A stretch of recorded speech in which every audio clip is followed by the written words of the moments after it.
La ménagère de plus de 50 ans.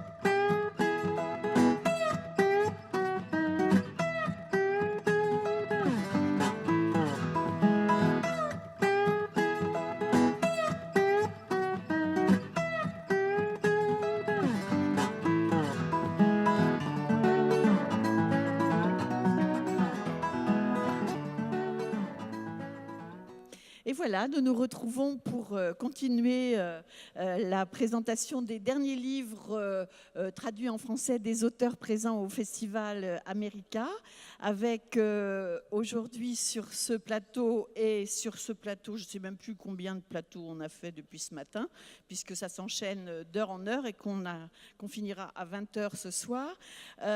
Donc sur ce plateau, Rachel Kushner qui est là-bas et qui va nous parler de ce livre, Les Lance-Flammes, paru aux éditions Stock dans la collection La Cosmopolite et qui a été traduit par Françoise Smith. Françoise Smith, qui est donc sa traductrice et qui est aussi son interprète sur ce plateau. Je le répète, c'est pas tout à fait le même travail. C'est très gentil de faire les deux et d'être avec nous aujourd'hui. Merci beaucoup à vous.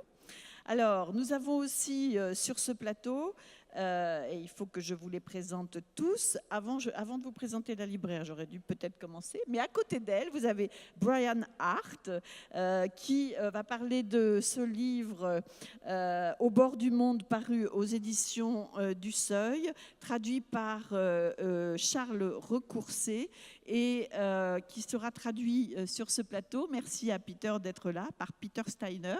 Voilà, ou Steiner, je ne sais pas comment on prononce. Steiner, je l'avais bien dit au début. J'aurais mieux fait de m'arrêter. et puis à côté de moi, Marie Fersner qui va traduire la rencontre avec Marlon James. Marlon James qui a écrit ce très beau roman paru chez Albin Michel et qui s'intitule Brève histoire de 7 meurtres, un roman qui a été traduit par Valérie Malfoy. Et donc, c'est Marie qui va traduire. Alors, je crois que Julie Jacquier, que je retrouve avec plaisir, parce qu'elle était déjà là l'année dernière, il y a 2 ans. Julie Jacquier est libraire à la librairie des Batignolles, dans le 17e. Absolument. Voilà. C'est ça. Et je suis très contente de te retrouver, Julie. Moi, j'aime bien entendre les libraires parler des livres parce qu'ils le font très, très bien. Et donc, on va commencer par celui de Rachel Kushner. Rachel Kushner. Donc, bonjour. On présente le livre et puis après, on entendra Absolument. un petit extrait. Alors, on est dans les années 70, principalement à New York. On suit le parcours de Reno. C'est une jeune femme qui sort des Beaux-Arts, qui a 20 ans et qui aspire à faire une carrière artistique. Elle se laisse porter par des rencontres faites de beaucoup de hasard, finalement.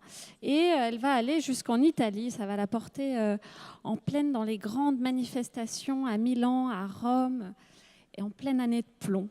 Tout ça a l'air assez linéaire quand je vous en parle, mais pourtant ce roman ne l'est pas du tout. Il est assez en phase avec ce que pouvait être, je pense, le bazar et le chaos de ces années-là. Et il est un portrait très juste d'une jeunesse, je crois, des années 70. J'espère que je ne me trompe pas. Bon, on va y revenir tout à l'heure, puisqu'on d'abord on écoutait un extrait. Je voulais juste dire que j'avais lu dans une interview, et elle va dire si c'est vrai ou faux, que Rachel Kushner, en 90, avait les cheveux rouges, oui, qu'elle chevauchait une moto Guzzi dans les rues de Los Angeles et participait à des courses dans le désert californien. 4 fois par semaine avec l'équipe universitaire de ski de Berkeley, où elle suivait des cours d'économie politique. Elle dévalait les pistes enneigées. Elle a suivi aussi le prestigieux programme d'écriture créative de l'Université Columbia, New York. Et elle a aussi été critique dans un magazine international, Art Forum. Voilà, c'est ce que j'ai lu dans Le Monde des livres. Alors j'espère que toutes ces informations sont vraies. Son premier roman, Telex de Cuba, a été publié en 2008 au Cherche Midi et a été finaliste pour le National Book Award et a remporté le California Book Award. Voilà, et le Lance-Flamme a également été finaliste pour un autre prix. Voilà à peu près ce que j'ai dit. Si j'ai pas dit de bêtises, elle ne me reprend pas. Et si tout ça est vrai, on écoute un extrait du livre qui va être lu par Laure Perlot, qui est devenue maintenant une grande habituée de ce Café des libraires, voilà, et qui fait partie de Sorbonne Sonore. Vous savez, cet atelier de lecture à voix haute qui est animé à la Sorbonne par les livreurs. Voilà. As we say in court, I will not confirm or deny. Comme on dit au tribunal, je ne confirmerai aucune de ces informations. Merci. Valera s'était laissé distancer par son escadron et coupait les fils électriques du phare d'un autre motocycliste. Copertini, le motocycliste, était mort. Bizarrement, Valera n'éprouvait aucune tristesse, même si Copertini avait été un compagnon d'armes avec qui Valera avait foncé sous les néons blancs de la Via del Corso bien avant qu'ils ne se portent tous les deux volontaires pour le bataillon d'infanterie motorisée en 1917. Copertini s'était moqué de Valera quand ce dernier avait chuté sur les rails du tramway dans la Via del Corso. Copertini se considérait comme un meilleur pilote. C'était pourtant lui qui, en roulant trop vite dans l'épaisse forêt, avait foncé la tête la première dans un arbre. Le cadre de sa moto était abîmé, mais le filament de l'ampoule du phare, qui éclairait à présent faiblement un coin de terre et d'herbes hérissées, était intact. Bien que la moto de Copertini ne soit pas du même modèle que celle de Valera, leur phare fonctionnait avec le même type d'ampoule. Valera la voulait. Une ampoule de rechange pourrait être utile. Il entendit le léger souffle d'un lance-flamme et l'écho sporadique des bombardements. Le combat avait lieu de l'autre côté d'une profonde vallée, près du fleuve Isonzo. Ici, tout était calme et désert.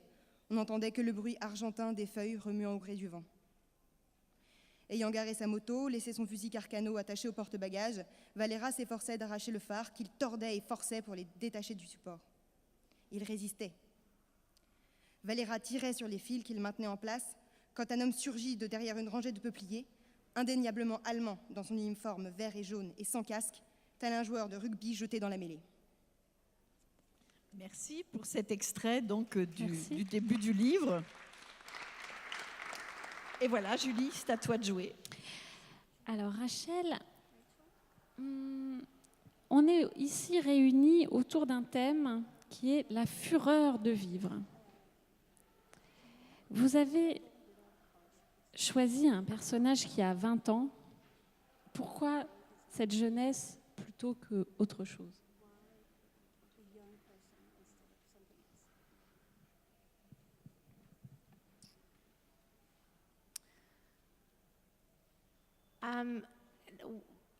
I wanted to perhaps capture the experience of somebody young moving to New York City from a more provincial and less sophisticated place. Most people move to New York from other places, and then there's that moment when somebody would arrive and want to read the codes of the world she wants to join, in this case, the art world. It just seemed interesting to me to have the subject be someone young, a little bit less sophisticated herself, and is plunged into an environment where she cannot necessarily understand everything that's going on around her. Maybe because I often feel that way myself, I don't know.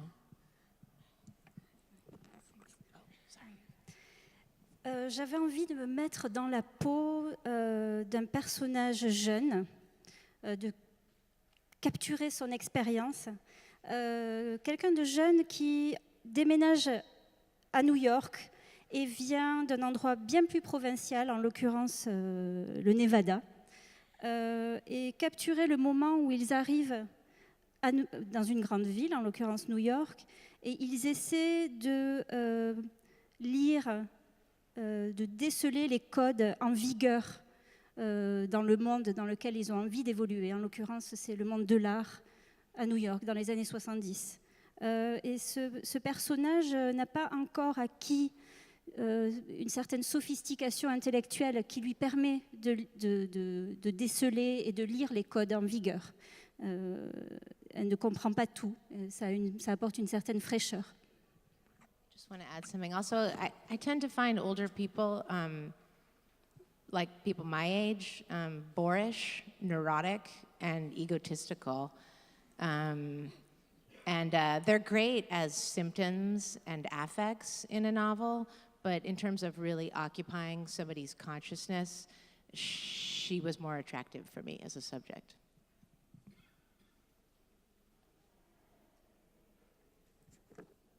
Oui, elle m'attirait plus en tant que personnage central du roman, car je trouve les gens de mon âge assez égoïstes, un peu brutaux. Hein. Et puis, j'ai oublié de dire tout à l'heure que Rachel se reconnaît peut-être dans l'attitude de Renaud plus que dans l'attitude des gens de son âge, finalement, avec cette fraîcheur du regard.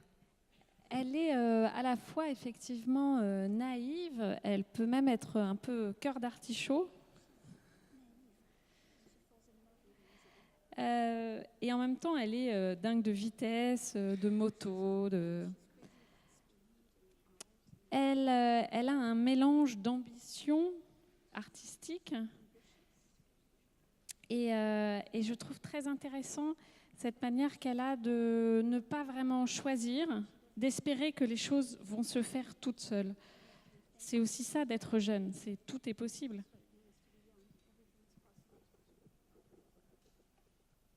I think there's a strain of passivity in life that is undersold in novels. We have this idea that the narrator of a novel is an actor, and we will know them better if we know their desires and we watch them achieving things. And sometimes for me that is a bit cartoonish to think that you can know people by how they act. A lot of life, at least to me, when one is younger, is spent listening and trying to understand other people. You don't understand as much when you're the one who's speaking or doing. So while I don't quite find her naive, I did find her young, and when she's not speaking, there's plenty of opportunity for her to speak to the reader, since the reader has access to her interiority. Dans la vie, il se trouve qu'on est souvent passif. Contrairement au roman où parfois on a l'impression qu'il faut présenter les personnages comme des acteurs de leur propre vie en permanence. On nous donne l'impression qu'on va mieux les connaître, qu'on va les découvrir par leurs actions. Mais je trouve ça un peu caricatural finalement, puisque c'est assez différent de ce qui se passe dans la vie. Quand on est jeune, on apprend plutôt en écoutant qu'en s'exprimant. Surtout dans ce genre de milieu. Et je ne la trouve pas naïve, je ne dirais pas cela. Elle est jeune. Et quand elle ne parle pas en société, elle a l'opportunité de parler au lecteur, puisque nous nous mettons dans sa peau à travers le roman. Oui, c'est vrai que c'est assez étonnant, ce personnage qui se laisse porter comme ça, qui est dans une sorte de passivité, surtout qu'on est quand même dans une époque très engagée. Elle se retrouve au cœur des événements politiques et d'ailleurs, elle ne choisit pas vraiment. Et même toute cette bande d'artistes new-yorkais des années 70 qui ont eux aussi des discours politiques un peu engagés, finalement, reste dans une forme de légèreté et de non-engagement. Il y a ce paradoxe, je trouve, dans ce livre. The artists in New York that she's involved with are not at all involved in any kind of political activity.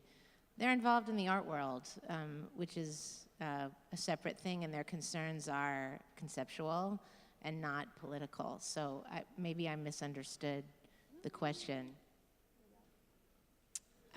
She does end up going to Italy, and she meets there a guy who gives her a ride to Rome. And in Rome, she meets a bunch of young people living in a part of Rome called San Lorenzo, where there was quite an active political mass movement happening at that time called Autonomia. It's not really for her to get involved with Autonomia because it's Italian. And you would really have to understand many things about Italian culture and what led to this explosive moment in 1977 to share in that rage and frustration and even the joy of it. So she's a watcher to that because she can't possibly partake. So it would seem inappropriate in a way for her to become an Italian revolutionary. She barely even speaks the language. C'est là où je dis que c'est donc très juste. C'est vraiment un portrait. Ah oui, la traduction. Le monde de l'art new-yorkais, je trouve, n'est pas préoccupé par la politique. Ce qui les préoccupe, c'est l'art. Leur souci est plutôt conceptuel que politique.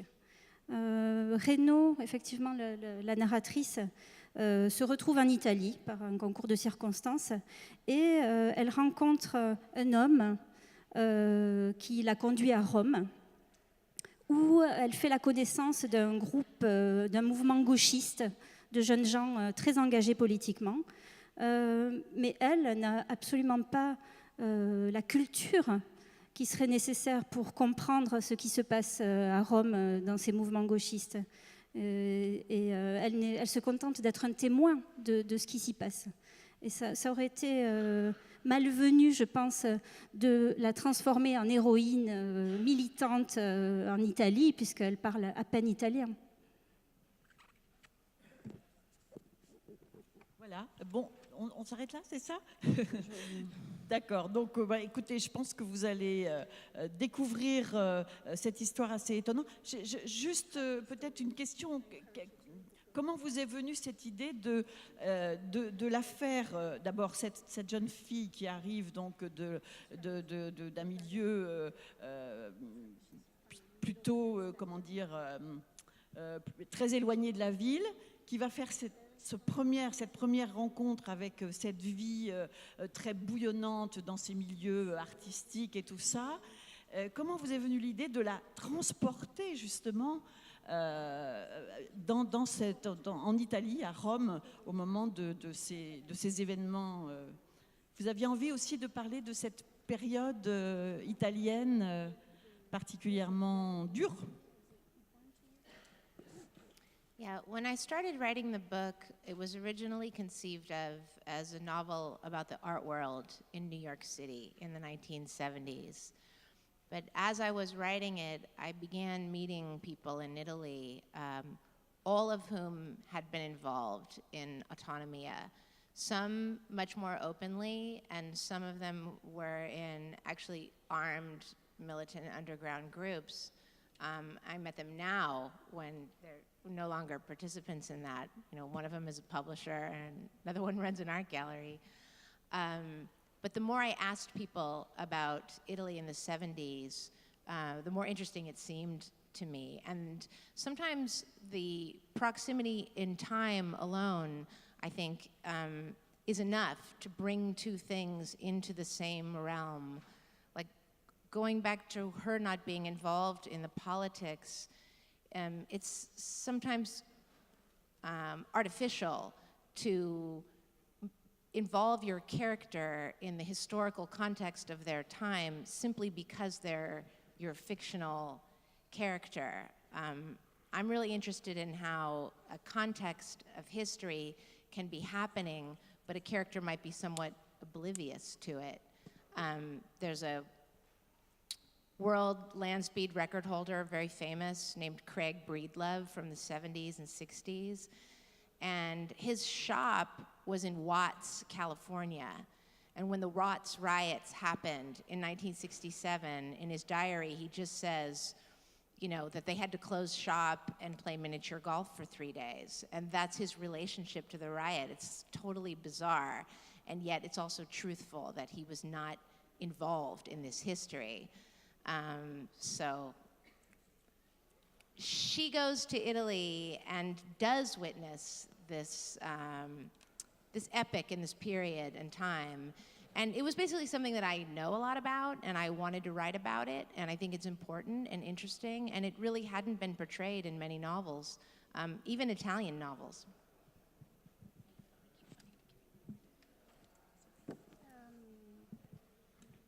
Au départ de l'écriture de ce roman, je voulais m'intéresser, le sujet qui m'intéressait le plus, c'était le New York artistique des années 70. Mais au même moment, dans ma vie personnelle, j'ai rencontré en Italie bien des gens qui avaient été impliqués de près ou de loin dans le mouvement gauchiste des années de plomb. Mais je les ai rencontrés il y a très peu de temps. Ils étaient rangés des voitures, on peut dire. Certains sont galeristes, d'autres éditeurs. Ils n'avaient plus rien à voir avec le monde révolutionnaire. Mais plus je m'intéressais à ce sujet, plus je les interrogeais sur ces années, et plus voilà, ça m'interpellait. J'avais envie de l'inclure dans le roman. Parfois, je trouve que la proximité de deux événements dans le temps suffit à créer quelque chose d'intéressant dans un livre. Mais il est aussi parfois artificiel, je dirais, d'impliquer les personnages dans le contexte historique. Ça peut arriver que certains passent complètement à côté de la grande histoire, en se concentrant sur leur propre histoire personnelle. Il y a cet exemple que je pourrais citer d'un coureur automobile assez célèbre aux États-Unis, Craig Breedlove, dont l'atelier était à Watts, à Los Angeles, un quartier de Los Angeles. Et quand les émeutes de 1967 ont éclaté, il a noté dans son journal intime qu'il avait dû fermer son atelier et jouer au mini-golf pendant trois jours parce qu'il y avait des émeutes, mais sans se préoccuper du point de vue historique et politique de la chose. Voilà, un livre qui s'intitule Les Lance-Flammes, qui est encensé par beaucoup d'écrivains américains, qu'il faut absolument découvrir. Et si vous vous rappelez comment j'ai présenté Karel Kushner tout à l'heure, eh ben, il y a une histoire de moto aussi dans ce livre. Ah, mais et elle a l'air de s'y connaître pas mal. Voilà, on enchaîne avec Julie. Marlon James.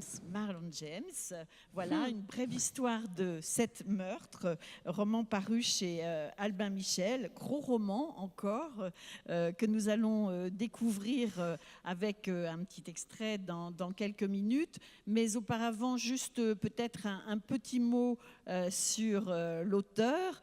Il est né en Jamaïque. Ses 2 premiers romans qui vont paraître chez Albin Michel ont été récompensés par de nombreux prix littéraires aux États-Unis. Voilà, il est très remarqué actuellement, unanimement salué par la presse outre-Atlantique.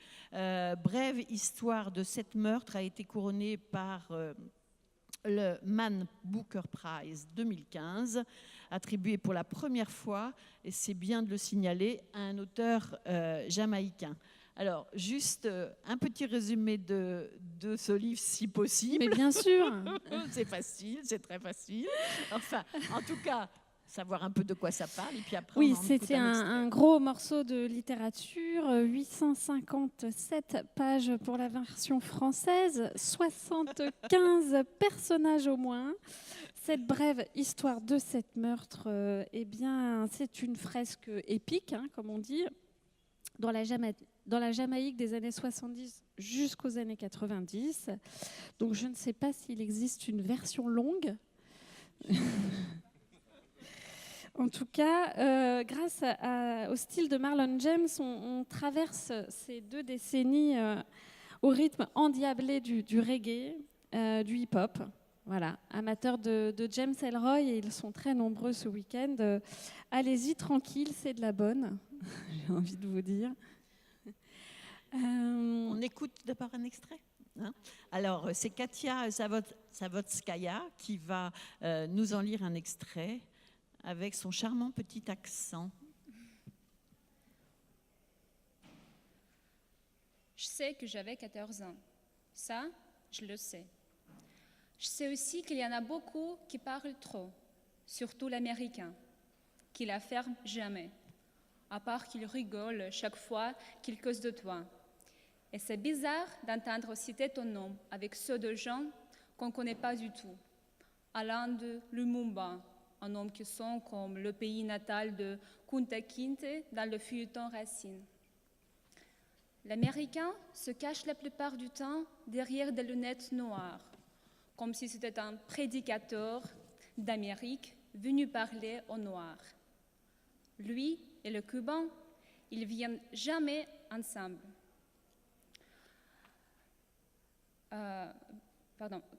Viennent parfois ensemble, parfois séparément. Et quand l'un parle, l'autre se tait. Le Cubain, il ne plaisante pas avec les armes, parce que les armes aiment qu'on les aime, qu'il dit. Et je sais que je pensais sur un lit de camp, que ma mère était putain et mon père le dernier brave type du ghetto. Et je sais qu'on a surveillé ta grosse baraque sur Hope Road pendant 2 jours.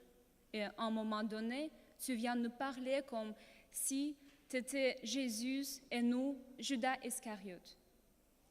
Et t'acquiesces comme pour dire, ce que tu veux faire, fais-le vite.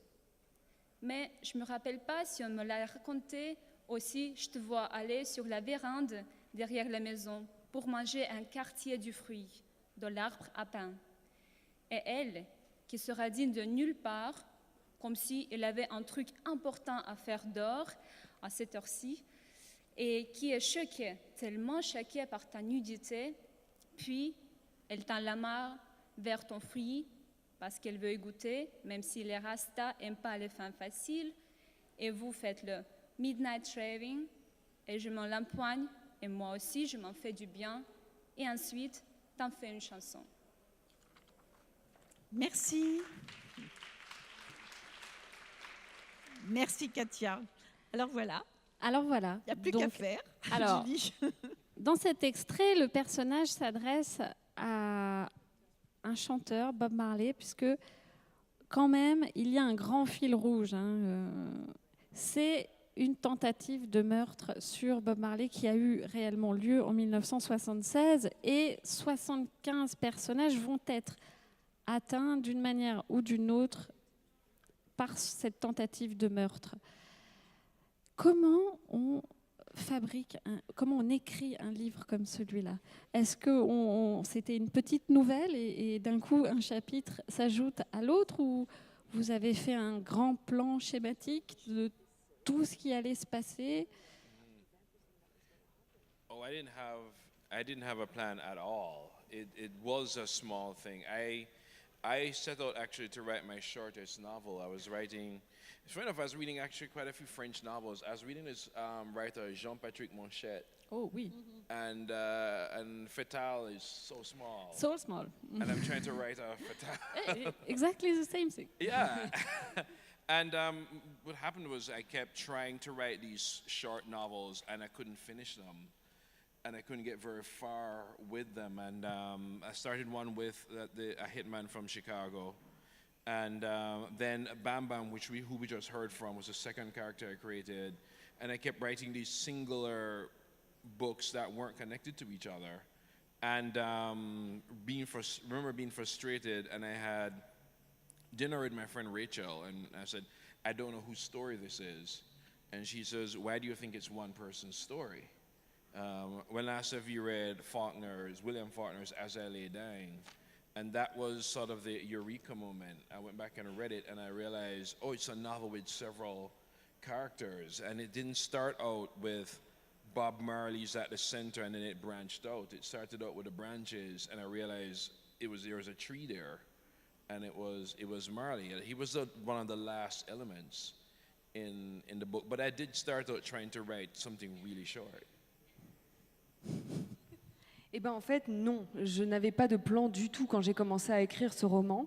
D'ailleurs, au départ, j'avais pour intention d'écrire le plus mince de tous mes romans. Donc, à l'époque, j'avais lu Jean-Patrick Manchette, Fatal. C'est un livre tout mince et c'est exactement ça que je voulais faire. Et donc, j'étais en train d'écrire ces romans, de petits romans que je n'arrivais pas à terminer. J'étais assez frustrée. Là, l'extrait qu'on a entendu, c'est un personnage qui s'appelle Bam Bam, qui est le deuxième personnage que j'ai écrit. Et donc, j'avais toute cette série de petits romans qui n'étaient pas terminés et qui n'étaient absolument pas reliés. Et un soir, j'ai été dîner avec mon amie Rachel et je lui disais, mais je sais pas, j'arrive pas à voir quelle est l'histoire que je raconte, à qui elle appartient. Et elle m'a répondu, mais pourquoi faut-il que ce soit l'histoire d'un seul personnage? Et à ce moment-là, je suis retournée relire Faulkner, As I Lay Dying, tandis que j'agonise. Et c'est là que je me suis rendu compte, ben voilà, en réalité, c'est l'histoire de plusieurs personnages. Et donc, en réalité, au départ, Bob Marley n'était absolument pas au centre de cette histoire, hein. J'avais les branches et l'arbre n'est apparu qu'après. Et Bob Marley était en fait un des derniers éléments. Au départ, je voulais vraiment écrire quelque chose de court. Vous utilisez, oui, un procédé qui a été déjà vu dans Dos Passos, notamment cette espèce de point de vue comme ça qui domine l'ensemble et qui fait qu'on ne s'y perd jamais, en fait.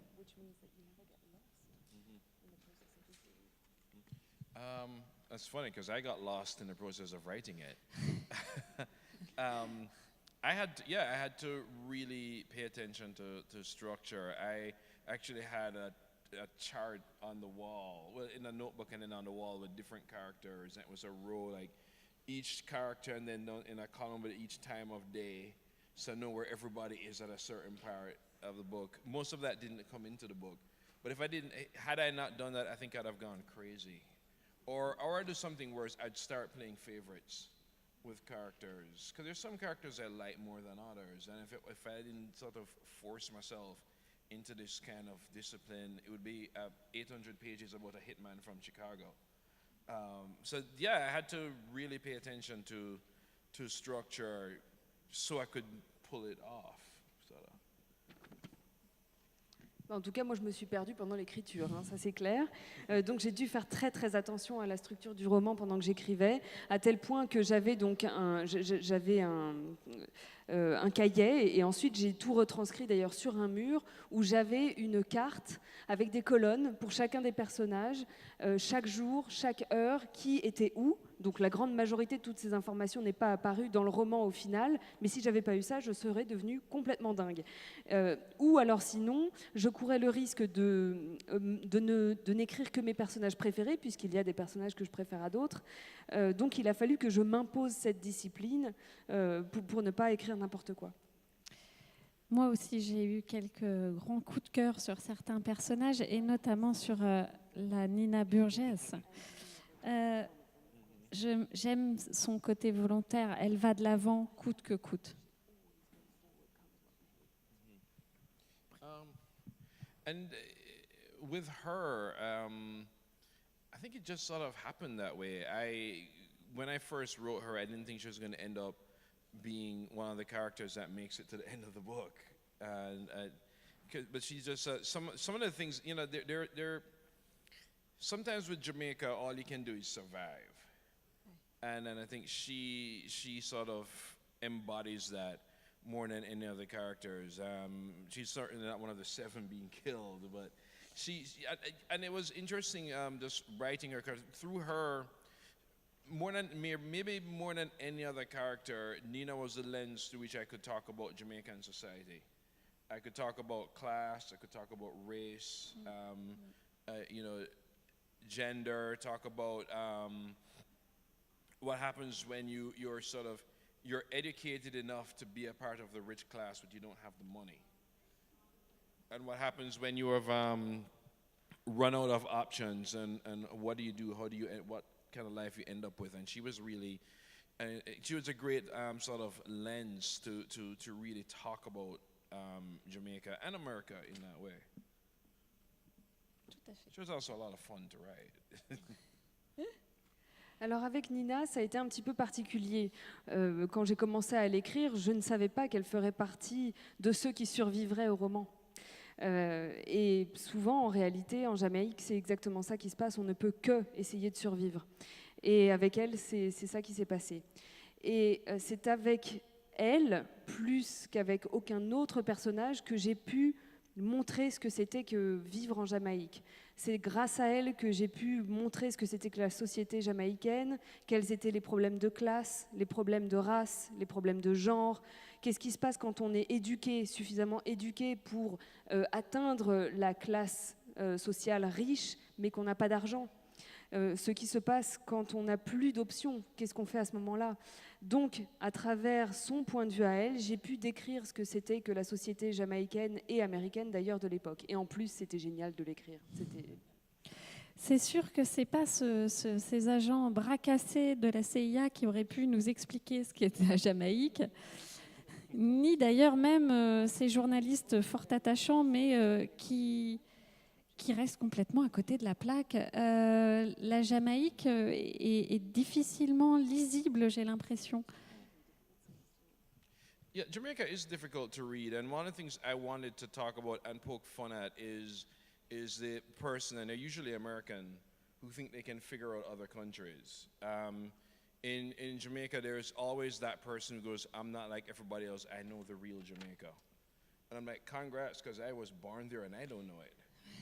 And there's always that the tourist that thinks they know, and they never get it. They never get it. They never understand it. And I remember, funny enough, there's a character in Chimamanda Adichie's stories who says, "I know the real Bombay," and the person says, "You mean you know the poor Bombay?" And we have that in Jamaica, where people come and they still have this romance with poverty. This romance with third world poverty, like, well, you know, I got up this morning, I didn't have hot water. I'm like, kudos, what do you want, a cookie? It's like, and I really wanted to talk about, because that type of tourist, or that type of person who says they're not a tourist, who is all over countries like Jamaica and so on, with this idea that they got it, and they just don't have a clue. Alors oui, il est très difficile de lire la Jamaïque. Et une des choses que j'essaye de faire dans ce livre, de décrire et à la fois d'en rire, c'est ces Américains qui croient pouvoir résumer un pays comme ça, un pays qui n'est pas le leur. Vous trouverez toujours quelqu'un en Jamaïque qui vous dira « mais moi je sais ce que c'est la Jamaïque ». Mais c'est pas vrai. Moi j'ai envie de leur dire bah, « dis donc, si tu y arrives, tant mieux pour toi. Moi je suis née là-bas et j'arrive toujours pas à résumer le pays ». Donc on aura toujours un touriste qui croit en savoir plus et c'est jamais vrai, jamais vrai. Alors,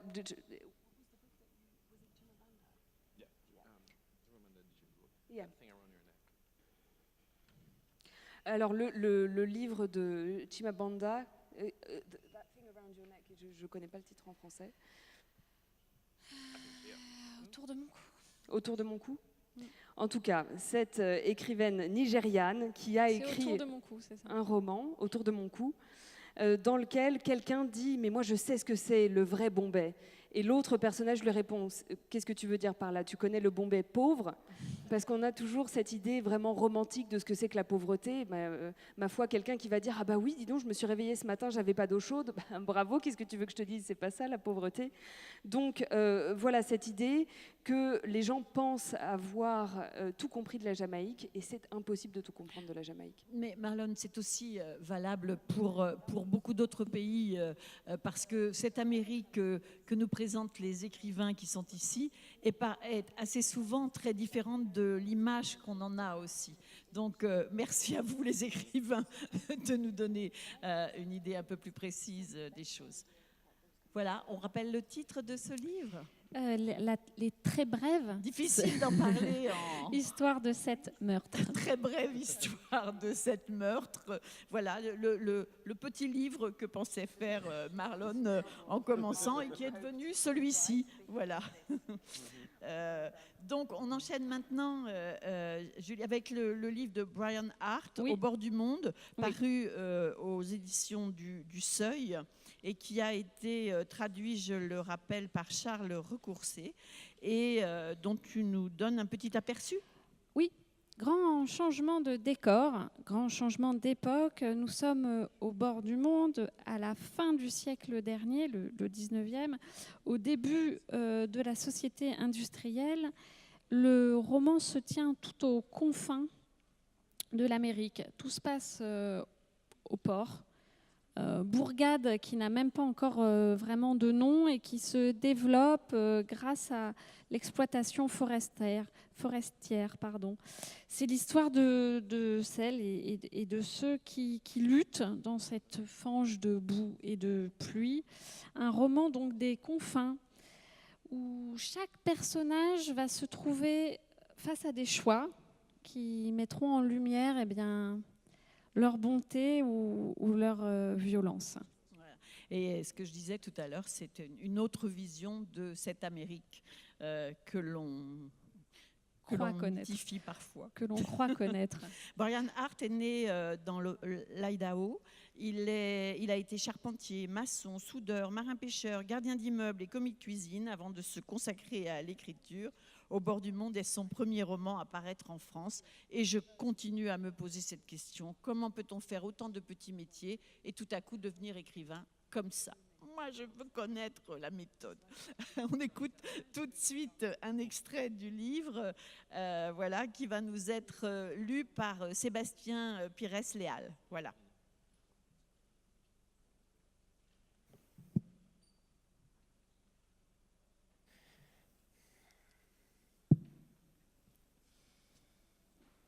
Le sifflet nous ordonne de bouger, repousser la couverture, allumer la lampe. Lattes du plancher comme des glaçons et lampes à huile qui tremblent et fument et brillent en sourdine. Et ouais, tout est encore là et pas grand-chose à voir. L'hiver, passé de lumière du jour. L'été pourrait nous tuer sans souci à coups de travaux dehors. Les animaux sont malins et choisissent l'un ou l'autre en général. Mais on n'est pas des animaux. De l'écorce au cœur du tronc, tu creuses ton chemin, d'une obscurité à l'autre. Je te trace une carte. Imagine la tête d'un coq, son cou saigne dans le Pacifique, sa crête indique le nord. Au bord du bec, avant la crête, avant l'œil, la première rivière débouche, appelle-la Okiam. Ensuite, juste au-dessus de la pointe du bec, en arrive une autre encore, appelle-la Wishka. Au fond de la baie, le flot principal, la Chéalis, et bientôt du nord, arrive la Winouch. Ici, on est dans l'ombre de l'Olympe, les dieux au-dessus. Maintenant, la mâchoire, la caroncule, South Bay. Là, on a deux rivières, la Johns et la Newska, d'est en ouest respectivement. Une province rude où se cache la colonie de Stoke, terre sombre. Les 5 rivières en question, ça fait une sacrée flaque. Le port lui-même se trouve sur l'arête du bec, embourbé entre la Okiam et la Wishka. De campement à bourgade en un éclair, abrite des centaines, des milliers ensuite. Viendra une ville un jour. Instruction. Écume le grand Pacifique jusqu'à flairer le parfum de la richesse, puis franchit les brisants et suit les éclats de bois, la boue et les cadavres. Tu nous trouveras dans les grondements, dans les montagnes de sciure transformées en pâtes, à marner sous les cumuls rebelles que crachent nos cheminées. Constellations, hameaux, lanternes, feux de poêle, tous brillent. Un rêve de fortune. Merci Sébastien, merci. Bravo. Je vais devoir vous poser la question que Maët veut absolument poser. Vous en êtes venu donc après bien d'autres métiers à l'écriture.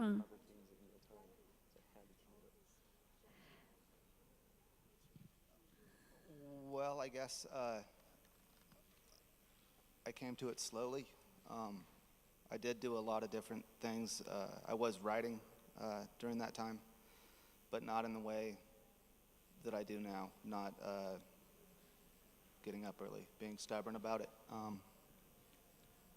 don't know, I guess I just... Brian, il faut bien parler dans le micro. Oh, I'm sorry. Merci. En fait, je pense que je suis arrivé à l'écriture par petits pas. Même si je faisais tant d'autres choses de par mon passé, j'ai toujours écrit, mais je n'ai jamais écrit à l'époque comme j'écris maintenant. C'est-à-dire qu'à l'époque, je n'avais pas la discipline, c'est-à-dire de me réveiller tous les matins et d'écrire. Donc c'est quelque chose de nouveau, mais j'ai toujours écrit. Vous avez, oui, été artisan et vous pensez maintenant que écrire un livre, c'est comme fabriquer quelque chose à partir d'un bois, par exemple?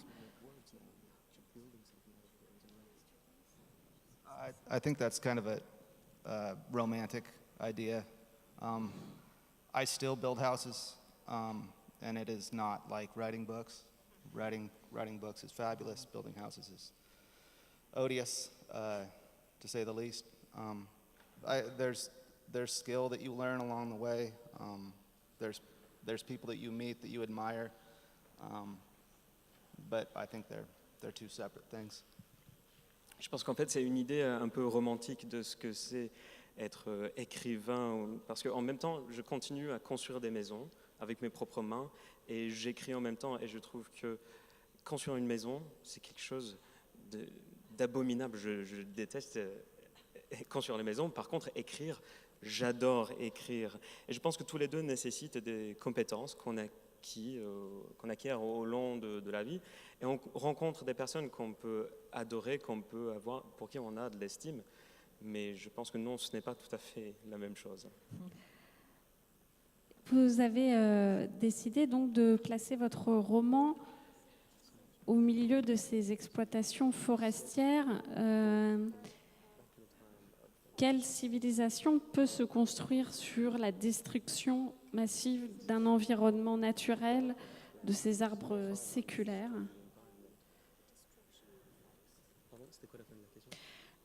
Quelle civilisation peut se construire sur cette destruction? Well, within the first 10 years of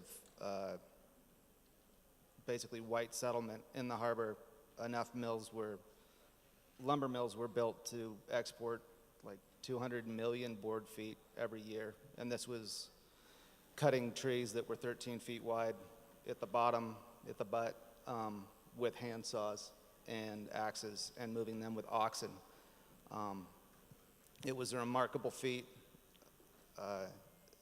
Obviously, when it was mechanized, it became easier, but it was always dangerous. They often described it as being bloodier than war. The thing that interested me so much about the harbor is that it's kind of, that area, Grays Harbor, Washington, is forgotten. I didn't know anything about it basically until I kind of stumbled upon it, doing research for a short story. And the lumber that came out of that harbor rebuilt San Francisco after the great fires / earthquake in the early 1900s.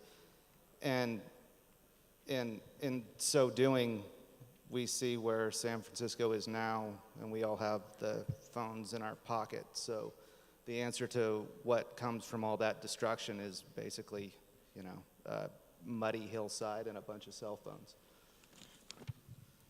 Donc il faut revenir à l'arrière, en arrière pour remonter à l'origine de cette ville, le port. Et pendant les 10 premières années de cette ville, donc après l'arrivée de l'homme blanc, il y a eu une construction massive d'usines, jusqu'à un tel point où on pouvait produire des millions et des millions de mètres de planches de bois.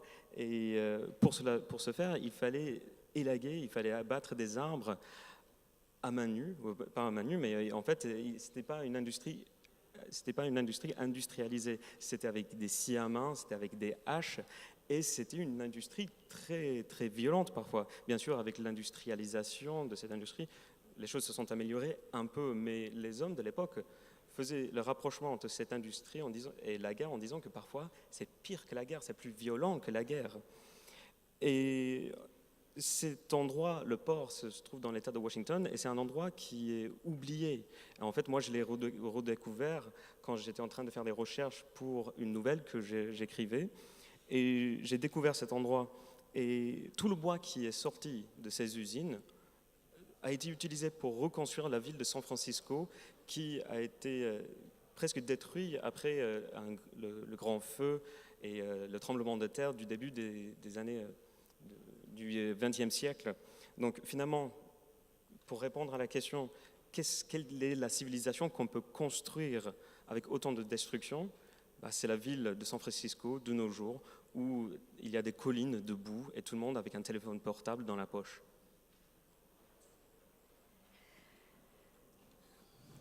Édifiant.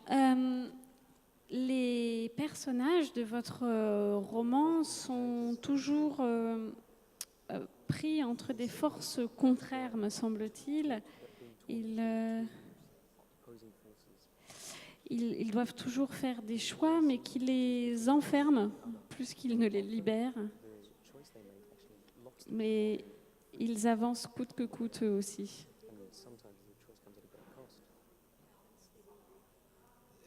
That's true. That's what happens, and I think that is fairly common in extraction industries. And when you're caught up in that cycle of it could be the Bakken oil shale now, or any type of large mining operation or deforestation program. The people that work inside of it often are making more money than they've made or in their lives, and probably believe that they'll ever make in their lives, so they will tie themselves to a sinking ship no matter what the cost, if there's a chance of profit in the future. And I think that battle of it's a class difference, the people that make the money and the people that make the money. And I think when they're caught in these places, they have a hard time getting out, and there's often no good decision. Je pense que vous avez tout à fait raison, et je pense que c'est quelque chose qui existe dans toute industrie d'extraction, que ce soit de nos jours avec le gaz de schiste, avec toute extraction minière, avec toute exploitation des forêts. Il y aura toujours des personnes qui vont faire vivre ces exploitations, et qui vont le faire parce que ce sont des personnes qui vont gagner beaucoup d'argent en faisant ces travaux.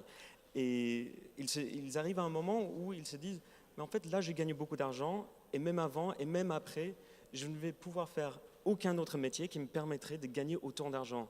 Donc ils restent, même s'ils savent très bien que c'est une industrie qui est vouée à l'échec. Et cela donne lieu à une sorte de lutte des classes, parce que ce sont des personnes qui font vivre cette industrie et ils font gagner de l'argent pour ceux qui sont tout en haut de l'hiérarchie. Et c'est ce que l'on voit, c'est justement ce conflit entre les deux. Maëlle, une dernière question. Ou pas? Non. Bon, alors on va s'arrêter là, puisque en plus, voilà, l'idée ici, c'est quand même de vous donner envie de continuer la rencontre à travers le livre. Les auteurs vont d'ailleurs signer leur livre tout de suite après, à la sortie de ce café des libraires. Je vais juste vous rappeler les titres des 3 livres que nous avons présentés sur ce plateau, que Julie vous a donné envie de lire, je pense. Brian Hart, Au bord du monde, paru aux éditions du Seuil. Marlon James, alors elle n'est pas belle ma couverture, hein, vous ne faites pas attention, c'est parce que ce sont des épreuves, un roman donc paru chez Albin Michel et qui s'intitule Brève histoire de 7 meurtres. Et puis Les Lance-Flammes dont nous avons parlé au tout début, de Rachel Kushner, qui est paru aux éditions Stock, La Cosmopolite, un livre qui a d'ailleurs été traduit par celle qui a accepté de jouer aussi aux interprètes sur ce plateau, Françoise Smith. Merci encore. Merci à Peter Steiner qui a traduit Brian Hart, et merci à Marie Förstner qui a traduit Marlon James. Merci aussi de votre attention. Nous avons encore, je ne sais plus compter, 1, 2, 3 plateaux à suivre jusqu'à 20h. Oui, c'est ça. Nous avons un plateau tout à l'heure qui s'intitulera Soif de justice. Ensuite, on prendra un grand bol d'air avec Into the Wild. Et voilà, je pense qu'il y a encore beaucoup de belles rencontres à voir ici. Merci beaucoup, Julie Jacquier, la libraire.